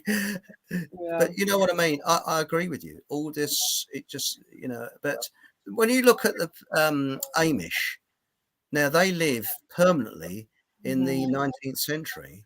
Yeah, and the big C is unheard of. Yes, there are some things that don't touch them. However, they're also still subject to environmental toxins around them, and near them. So you can't quite get away from it. I mean, you'll have power lines and towers right, like in their community. They can't stop the fact that they might not use electricity, but it's right there. I mean, it's. So they're having issues. They're still having some health problems too because of things that none of us can quite escape from, I'd say. But because they don't, some things that they are able to avoid correlate directly with certain diseases they've been able to avoid as a result, for sure. That's one group of people I've never in my life spoken to. That's an Amish. And I'd love to speak to an Amish to just have a little word with them. Have you ever spoken to Amish people? I have not. I'm sorry. I take that back. I have at farmers markets. Yes. Oh. But in general, those would be the Mennonites. They who will trade outside their communities. So they're not as radical. In fact, a lot of Mennonites, you wonder what the difference is besides the fact that they wear old style clothing, because they're using modern technologies. You know, one of them gave me I went to a farmers market, an Amish farmers market, and I was so shocked when I was given a card by one of the vendors with his Facebook address on it. I was like, well, okay. They seem like nice people. Changing. Yeah, but they seem like nice people, don't they? You know, Sure. I don't know. I mean, I don't know. I mean, I can't, the exclusive communities, of course, I haven't had any contact with. I've been through the Amish country in Pennsylvania and seen them in their horse and buggies and things like that. So there's a fantastic piss take music video by a guy called Weird Al Yankovic. Oh, I know which one you're talking about. Yeah, Amish Paradise. That is absolutely amazing. That's really funny. Yeah. Genius, that bloke. He really is. He does Michael Jackson as well, doesn't he? Yeah, he does. Bloody clever. He really is clever. I like Addicted to Spuds instead of Addicted to Love. I've not seen that. You're addicted to Spuds. Yeah. We'll party like 1695. Oh yeah, so that's what he says in Amish Paradise. Oh, yeah, that's the Amish one, right? Do you see that bit where they play it backwards and he walks forwards? That's cool. Yes, that's the same one too. So just for anybody out there who wants to watch it, it's called Weird Al Yankovic, and it's called Amish Paradise. Yeah. Brilliant. It was actually a rip-off of Gangster's Paradise, I think. Gangster's Paradise, it was a rap song and something like that. Hang on, no, it was also is it Gangsters? Am I right? Something along those lines. Another one. Living in a gang with an A, Gangsta. Yeah. Who's that blind musician? I can't think of his name. Stevie Wonder. Stevie Wonder, yeah, it was one of his records. Was it? Yeah, it's something Paradise. Well, no, he's not ripping off that. Not in that case. The Amish one, it would be a rapper who's doing like a more. It's a rap song, right? It's not a Stevie Wonder song. No. You sure? Yeah. It's by some black rapper guy. I don't know. I don't know. It's classic. We got another one here. Was it Sean Hamer? There is a name for parents with low discipline called CPTSD. Recovery circles, no boundaries. The child is denied the feeling of safety in the home, and its development is affected for life. Absolutely. Yeah, that makes sense. I'll tell you what always upsets me is when you see pictures. I won't say which country, but it's in the Middle East. You see the children; they're absolutely terrified when there's bombs and things. That'll affect those children for the rest of their lives. And they'll probably have PTSD, post-traumatic stress disorder, right? For the rest, and it causes so many terrible things. I really feel for this. It really upsets me. Now it says here, one begins with H, and the other one begins with. I like that. HIV, very good. Thanks, Adam. That's brilliant. Right. It says here, a lot of people who got the stabbies have what Adam just alluded to. Yes, yes, yes, that's right there. Now we got here. Hang on, we got Louise Wilcox. When the reality around us is manufactured, it is your obligation to go against the grain. That's right. And that is very true. Yeah. Yes. Yeah. Cognitive. This is Salloway. Cognitive dissonance programming. Oh, I'll just say, insert here that we have a whole chapter on that topic. So on mind control and cognitive dissonance and that. Yep. Yeah. Yes. And how it links into the cooties. Yeah. Yeah. Cooties. That's funny that he's cootie. That means someone's got fleas. That's a southern saying. Yes, DJ. They try to label us depressed conspiracy theorists. Right. Or many other labels. those who eat the programming will probably shun. That's right, because if you label somebody with something, Yeah. that stops an argument, doesn't it? You're a this, or Yeah. you're a that. You know, Yeah. what Yeah. can you do? You have to fight your way out of a hole. You know.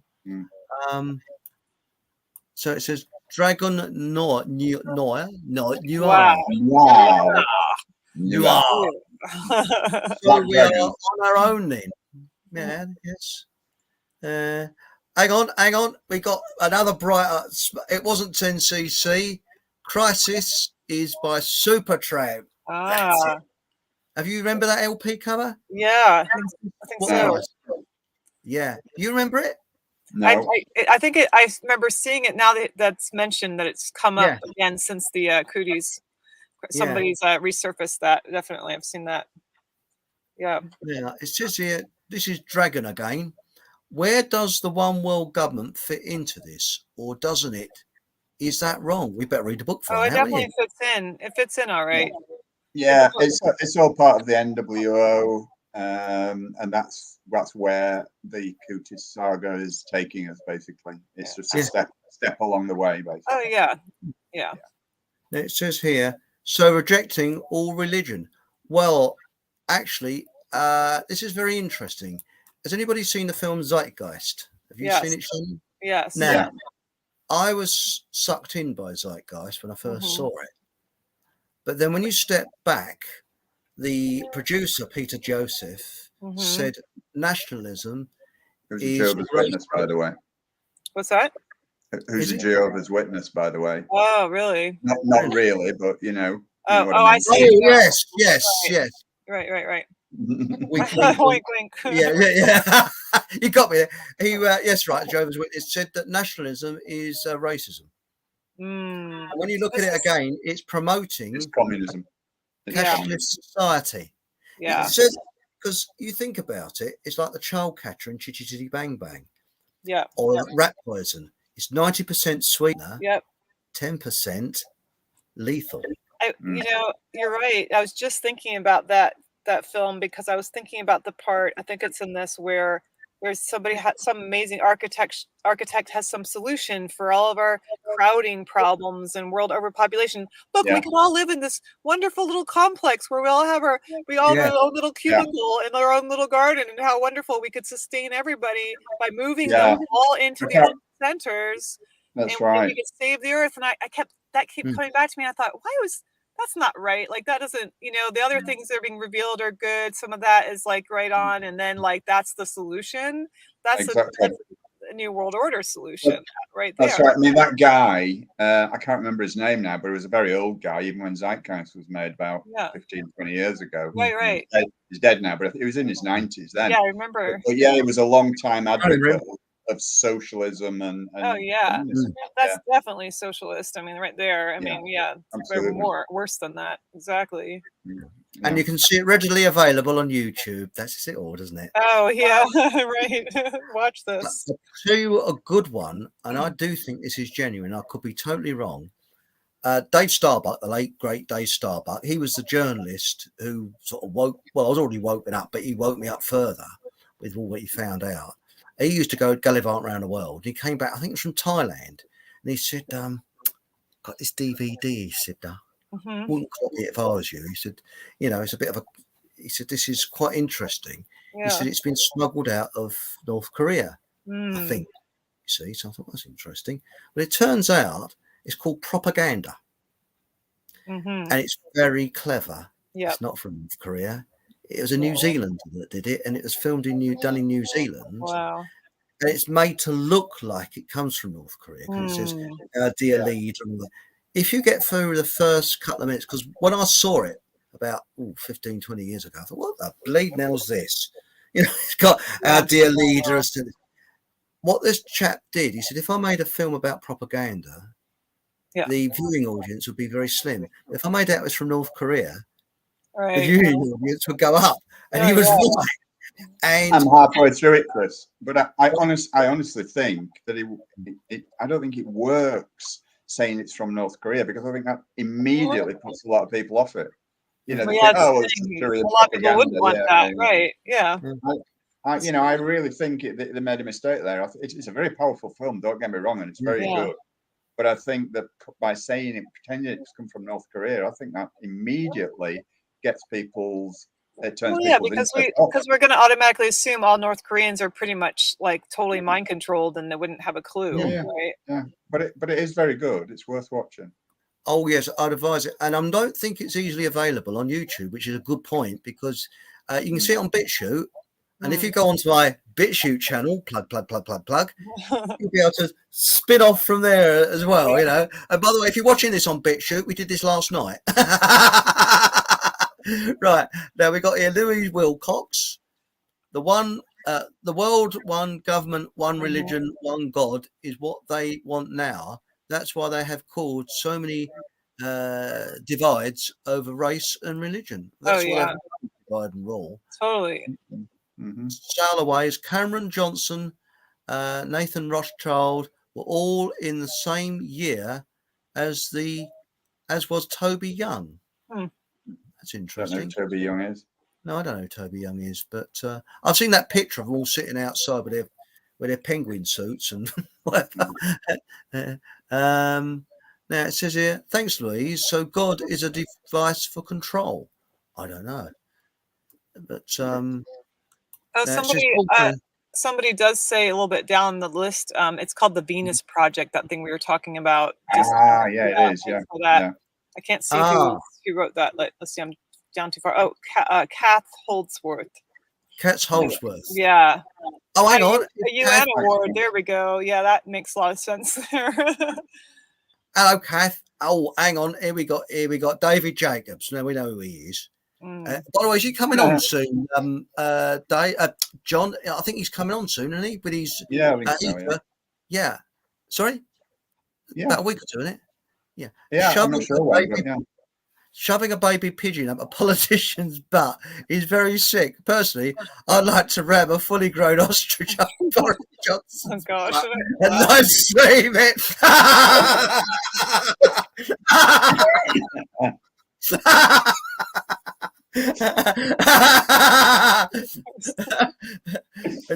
He wants to ride a pigeon. I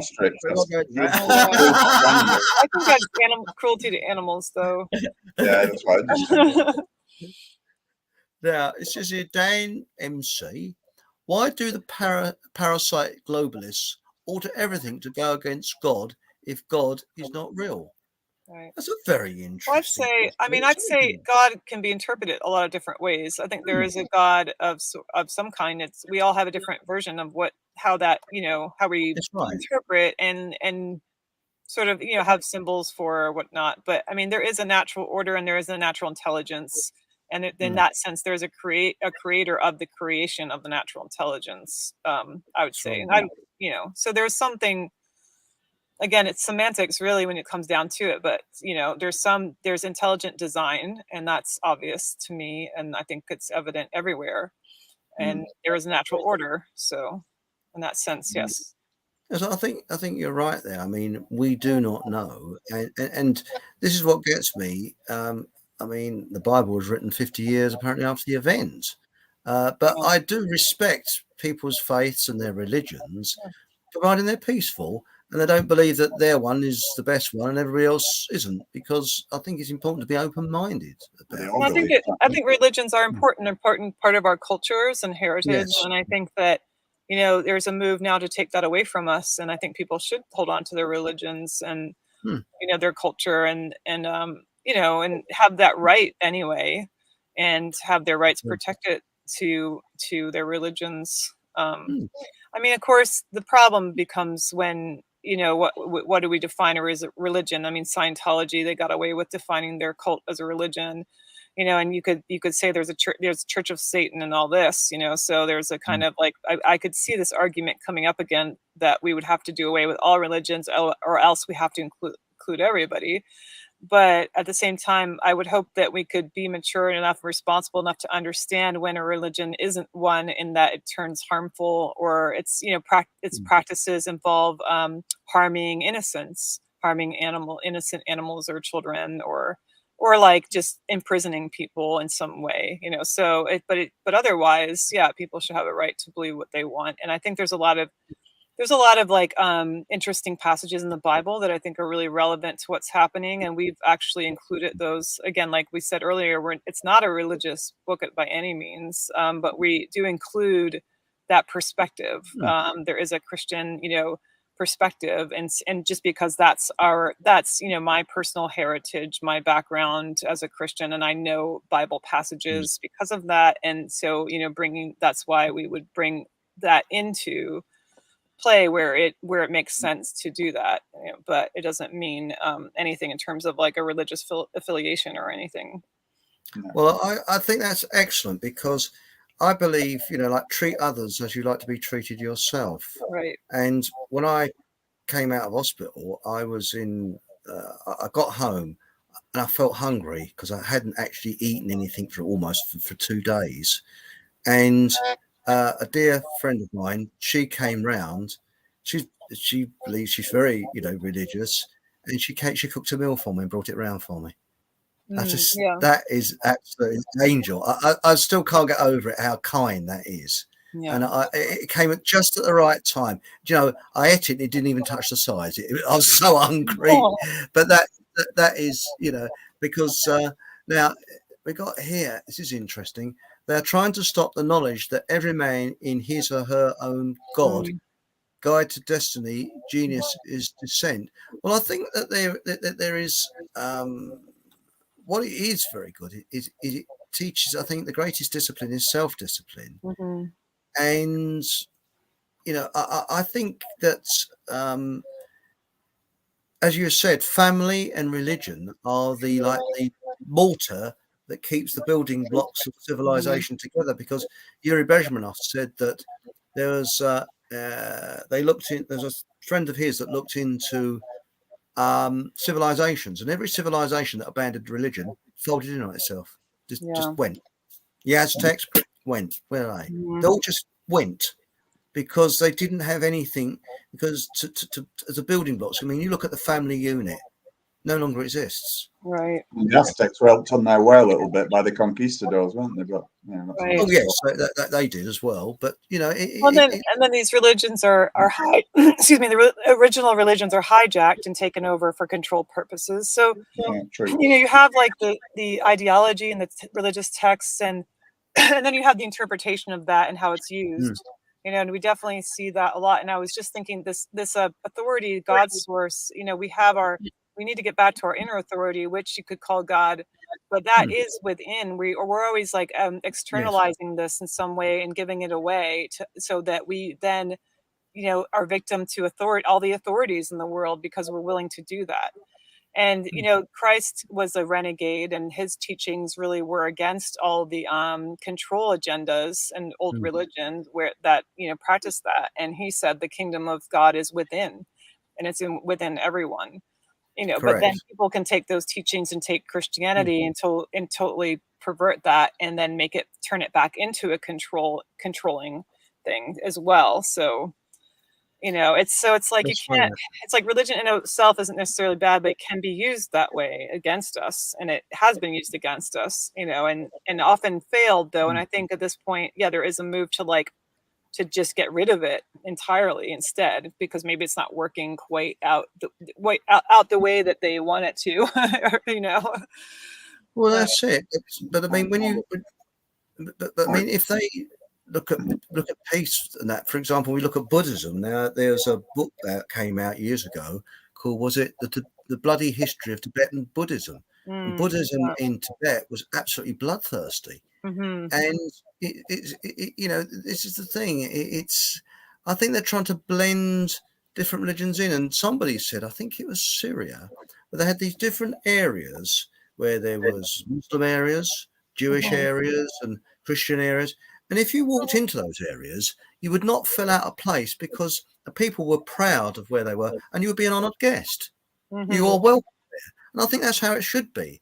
Where you are welcomed, hello, you know, you're a friend.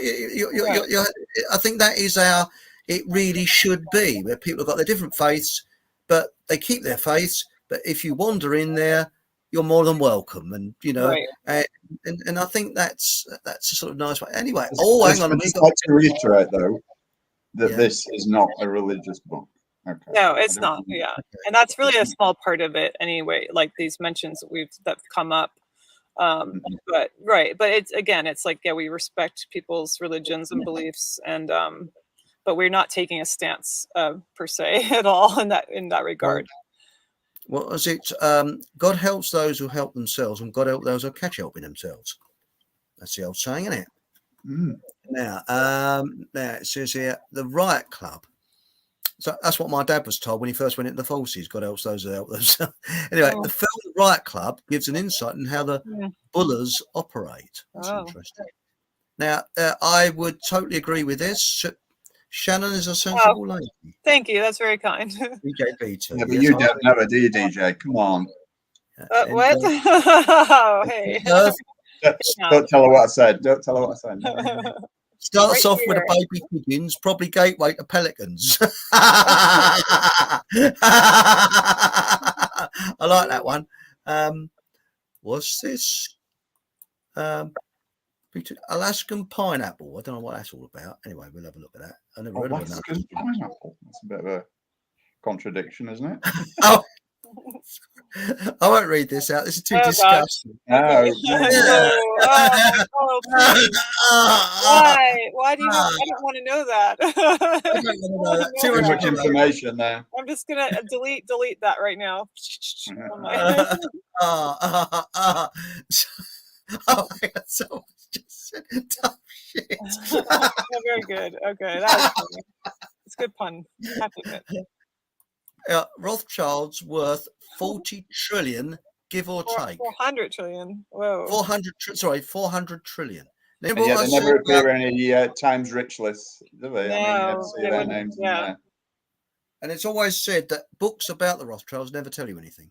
No, it's hard to get information about them. Yes. Hey, I don't mean to interrupt, but I'm looking at the time, and I know there's a lot more comments still. I know. I didn't know John hasn't said much. I've been kind of dominating as usual. No, I do want to say anything. No, I'm fine. I've just been quite happy sat here listening to you. Oh, thanks. No, it's been fine, and you know, you've kind of given a very broad outline, and that's fine. I don't really have much to add, if anything. So it's fine. Okay. Now, this is Greg Lord. I haven't seen Greg Lord before. Hello, Greg. I haven't verified this, but heard that Musk's grandfather was head of technocracy. Yeah, and was interned in Canada during World War II as being a potential threat to the state. That makes sense. I wouldn't be surprised. Yeah, you know, technocracy was birthed at Columbia University in the 30s, I think it was. And they all got kicked out. And amazingly, at the time, they were kicked out for being socialists. But I don't think that would happen today. No. They've been kicked out. They weren't socialists today. The opposite would happen. Yeah. Now, I hope you'll understand, mate. Sean, I won't read this out. I'll let people read it for themselves. Right. Yeah. That's quite interesting, isn't it? Oh, very good. Very good. Yeah. Very good. But I hope you understand why I haven't read it out, because for obvious reasons. But thanks, mate. I'll keep that up there so we can read it as possible. That is a real good one, that is. Of course, one of those also spells out as moronic if you in the anagram. Yeah, the second one. It's moronic. Wow. Yeah. Yes, it is, isn't it? Yeah. That's interesting. There is a section written by this lovely lady here in the book that covers, you know, the use of anagrams, and they are playing a huge part in what we've been seeing as well. And also gematria, numerology as well is touched on. That is, I'll tell you something. Numerology is incredibly accurate. Yeah, your dad practiced that to some degree. Had some success with that. That's very interesting. Yeah. By the way, I want to plug Chris's father's book. I was just going to do it, but you beat me to it. Go on. Oh yeah. Well, anyway. Oh, it's very kind. Yeah, we heavily quoted from the book actually. Really? In our honored. Yeah, quite a few places. Yeah. I'm very honored. Well, you can actually see details of it if you go on to Fock'emAllRadio.com. Hang on, there's a better one here. Yeah. Radio.com. You can actually, there's a link to warveteran.co.uk where it's all about the book. And My World War II. My World War II. It's for anyone who's not aware of it or not read it. It is a stunning book. Yeah, you've got to read it. I mean, it's an absolutely magnificent social document, historical social document. It is. Yeah. It's stunning. Yeah, you just can't find anything quite as I don't think there's any other book out there that I know of that's just like truthful, unedited. Yeah. Depiction of what it was really like to be a soldier in that war in the British Army. And again, for those who are not aware, Chris's dad was on the front line throughout almost the entirety of World War II. I mean, he was at every major invasion, conflict, and invasion. He was there, right? Normandy, and D-Day, Normandy, and then the invasion of Sicily, the invasion of Italy, Siege of Malta. Yeah. D-Day. He was one of the first on the beaches at D-Day. Just absolutely amazing. It's incredible that he survived. I mean, it's just incredible what he went through. Yeah. Bless you. That's very kind. I'm very moved. Thank you so much. And I just wish, I'd been able to meet the guy because he just sounds like an amazing man. Yeah. Thank you. But he was a conscript, and he didn't want to. He was very much a pacifist. He didn't want to kill anybody. I know. So he was very anti-army. He hated the forces. So he was like a square peg in a round hole. Yeah. So that's probably where I get my rebelliousness from, because he also made a very poignant comment, didn't he, about the fact that they told us we were being conscripted to fight for the freedom of these peoples in Europe. He said, but what about our freedoms? We weren't free. We were conscripts. We were forced into doing it. Where did our freedoms come into it? Yeah. And the other thing was apposite. He was told that Hitler and the Nazis that were godless, they were anti-religion and all that. And the first German he saw killed on the belt was "Got mittens," which is "God be with us." Wow. They're told a pack of lies, but they had to learn a little bit of German to understand whether it's in Meinen and things like that. Yeah. And he was in the intelligence, so they did learn a little bit of German. A lot of them could speak German as well, because they'd actually. He mentioned that that moving story about the German soldier that was helping the British soldier. That's right. And, in risking his life to do that, and he's quite. You don't hear those things because they go against. And the thing is that publishers would touch it. Publishers would not touch it. That book. That's why I had to publish it myself. And I'm hoping to get it onto Amazon via your publisher, John. Oh, yeah. So you can get it from Amazon. But every time I've attempted to get it done, something comes up like this blooming blood pressure problem. That tropped up has put me off, But I'm getting the blood pressure under control. But now it says here, what we got here. There we go. Look here. We've got Soylent Green is people. Yes, I remember Soylent Green. That's right. Great film, isn't it? Yes. And we've got here, it's not food, it's poison. That's from Sebastian. Now, I think, shall we start wrapping things up now? Because we've been on almost 2 hours. Yeah. So I think, I'm just having a quick look. Oh, hang on. We've got Yorkshire Rose in chat. So, H.G. Wells, another Fabian. That's right. Yeah. I hope you don't mind, everybody in chat. I've just seen the new people that's coming in because we just and we got Salaway. Are Rothschild's colours say a city maybe is to become the new? Yes, I believe. I think that's what's on the last name. And yes, that's very much on the agenda. Now, as an interesting one, hang on, we'll go for Sapphire first. They have stated here they will take an unlimited refugees, but they have no Republic of Ireland, sorry, but they have no houses for them. They will create a humanitarian crisis and then enact emergency laws for a property. My God, that is frightening. I'll tell you something, Sapphire. Republic of Ireland's going further than UK with a lot of things. They're really going over the top. And something, I don't know whether you've noticed this, Sapphire, but our grandparents, they were tough. They wouldn't have stood this. They'd have been out there, you know. But people just sort of fluoridated down. They've manufactured a whole generation or two of utter pussies, haven't they? I mean, this is what they've done. You know, they've converted people from being resilient, you know, to being totally dependent on the state, to being dependent on, you know, handouts, and you know, and to not dare move unless they're told that it's okay to do so. And people have just, you know, acquiesced to that, and it's just absolutely insidious. But it's all been done by design. And again, I think Bezmenov mentions that in his interview in the 1980s. You know, how to conquer a country from within, and that is one of the ways that he described that they do it, and that is totally demoralize and what's the word I'm looking for? Remove people's identity. You know, that's right. Demoralization, destabilization, crisis, and normality, which is not normality, it's totalitarianism. But this is an interesting one. We got Yorkie Pud. Hello, Yorkie Pud. Be up. Hello, Yorkie man. Or lady. Is he an anti-elitist or new age elitist, or possibly control of Twitter?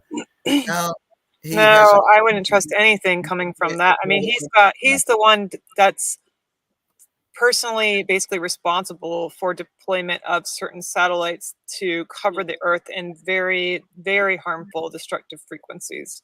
So anybody behind that and who's got to know what this does, there's no way he doesn't know. You just can't. There's no way that he's against.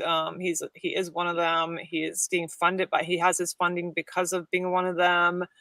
I think anything he does is going to be for that faction. You know, period. I mean, it may look like it. I mean, there might be some kind of psyop going on. You know, but no, there's no way. I personally, that's what I say about it. But nice people don't make those billions, do they? They don't do that. Nice guy does not.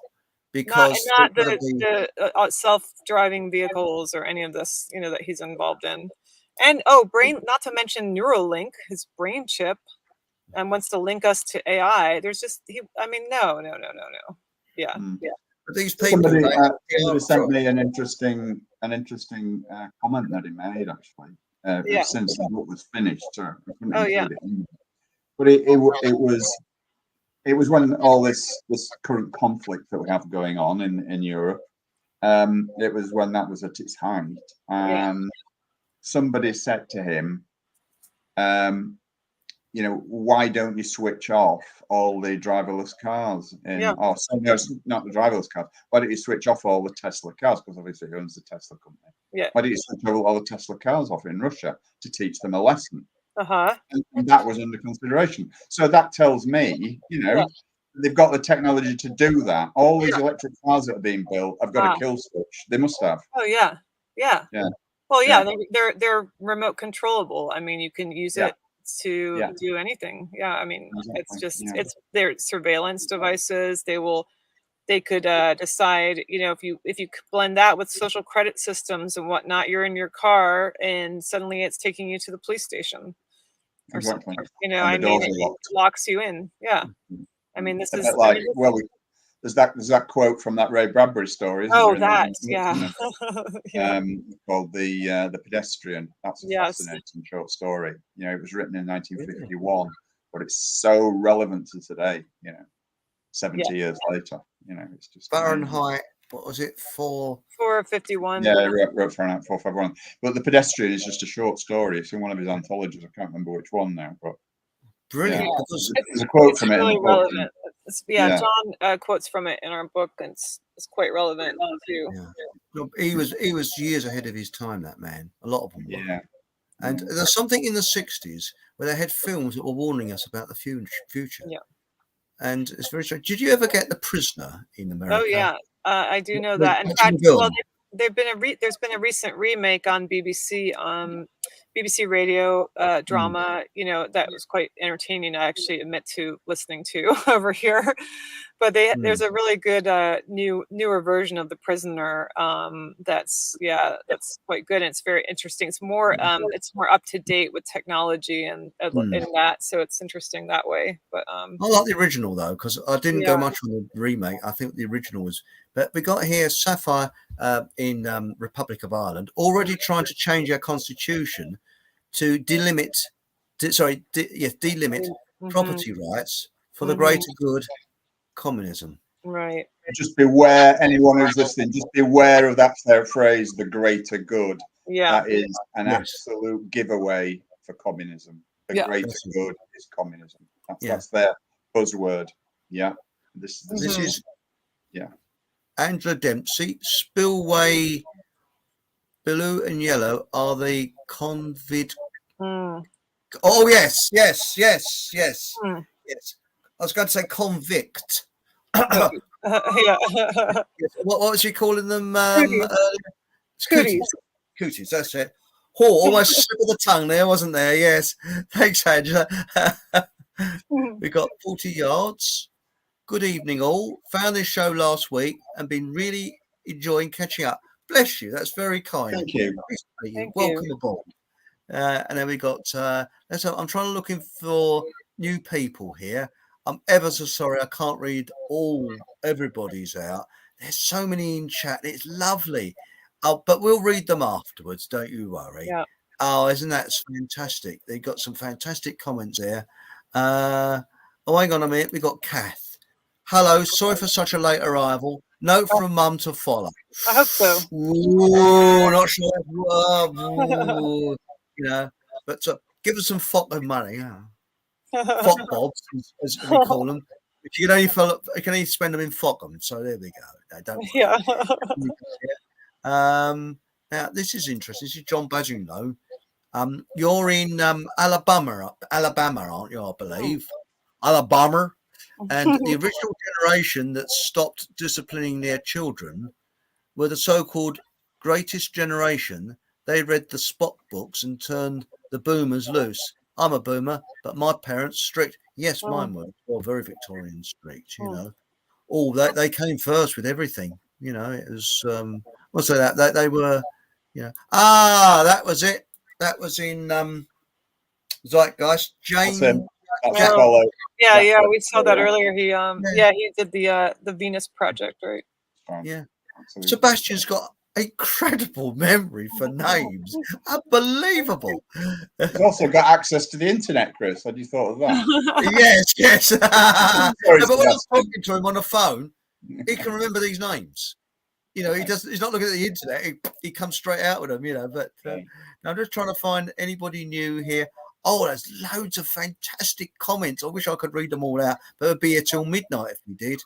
Thank you so much. I feel so mean not being able to read them all out. But thank you. We will read them all, folks. We will read them all. Yeah. Yes. Hang on a minute. Angela Dempsey on this one. Yuri Bezmenov, my hero. How to destroy a country, and they have done it. And do you know not something? just a country, they've done it to the whole Western world. Yes. But do you know something? They say that he died in, was it 1990? No, I hope he survived. And I hope he's a very old man now, but I hope he's alive and had a really pleasant life in India, because that's where I think he went. Yeah. But as one person I'd like to have met is Yuri Bezmenov. Cool, what a fascinating person to talk to. Yeah, great. Very brave man as well. But fantastic. Well, thank you everyone for tonight. Thank you, Shannon. Thank you so much. Thank you, John. Thank you. Thanks, Chris. Thanks for for the platform to let everyone know about the book, and hopefully we've covered it enough that people would be encouraged to buy it, because that's what we that's what keeps us going. We don't have any other jobs. This is what we do, and we're professional authors, and our livelihood depends on your good selves. So please. You won't be sorry. I'll just say that. Well, I'm reading Behind the Curtain, still reading it, because I'm a very slow reader. And I read it whilst I was in Stalag 25, commonly known as Yeah, behind the curtain. I was reading it whilst in Stalag 25, which are commonly known, which is like a prison camp, as Stevenage, was it Lister Hospital? And very interesting what you said about the tally stick. I learned something there. Very interesting. Oh, Yeah, and I was reading about those naughty Rothschilds. Aren't they nice people? Sorry, we're on YouTube. Fluffy bunny. Wait till you get to the end of volume 1, Chris. That is your thing. Okay, when you get towards the end of volume 1, that's when you'll really start to go, oh my god. I look forward to that. Well, this is Welcome to the Masquerade. That's going to be a real fantastic book. I think I'm going to have to do a special advert for it. Oh, great. We'll have to do that. No, I don't do it. I'm joking. Thank you very much. I think we're going to have to do a thank you very much for the plug for my dad's book. That is really much appreciated. And people have been buying it, which is very good. Thank you very much. And thank you to everybody that's bought it. You won't be disappointed. It is a it deserves a big audience, you know, and I hope you can get it on Amazon soon, because I think it will be a really good seller. Yeah. Well, I hope so. I mean, because my daddy spent 10 years writing it, so it's a long time. And but he had an amazing memory as well. I mean, things he remembered. You know, I can't even remember what I had for breakfast yesterday. What?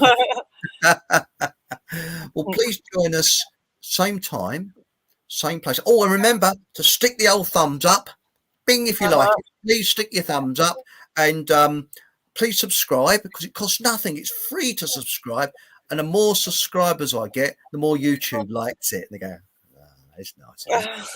And if you want watching on Bitchute, because remember, I've also got a Bitchute channel where we call it the naughty channel, because we say naughty things on there. And I hope to interview Dawn and David on what makes you Tom and Dick. And you'll see a film that you've never seen on here with John and I talking about a theory. You know, I have a joke about that real quick. I wash my hands of the theory. Thank you very much for joining us. Thank you, everybody in chat. Thanks, everyone. And also your comments and things. And please, appreciate your support. Brilliant. Thank you. Thank you, everybody. Yes, I do as well. Thank you. And same time, same place, next week, 8 o'clock live. And remember, whatever happens, have a bloody good laugh. So there we go.